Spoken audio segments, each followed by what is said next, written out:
సంస్థల ఎన్నికలపై TPCC chief Mahesh Kumar Goud hot comments చేశారు. బీసీలకు రిజర్వేషన్లు ఇచ్చిన తర్వాతే లోకల్ బాడీ ఎలక్షన్స్ కు వెళ్తామని తెలిపారు. బీసీల విషయంలో కాంగ్రెస్ పార్టీకి చిత్తశుద్ధి ఉందని వ్యాఖ్యానించారు. వారికి మేలు చేయడాన్ని బీఆర్ఎస్ బీజేపీ తట్టుకోలేకపోతున్నాయని ఆరోపించారు. బీసీలకు 42% రిజర్వేషన్లు ఇచ్చేందుకు కట్టుబడి ఉన్నామని స్పష్టం చేశారు మహేష్ గౌడ్.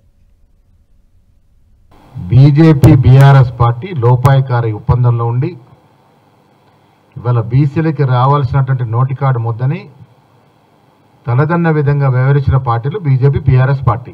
మా చిత్తశుద్ధిని ప్రశ్నిస్తూ ఉన్నారు. మాకు చిత్తశుద్ధి ఉంది కాబట్టే కామారెడ్డిలో డిక్లరేషన్ ఇవ్వగలిగినాం.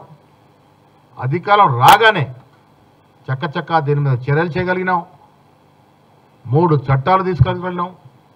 కేసీఆర్ విధించిన క్యాపుని అధిగమించగలిగినాం.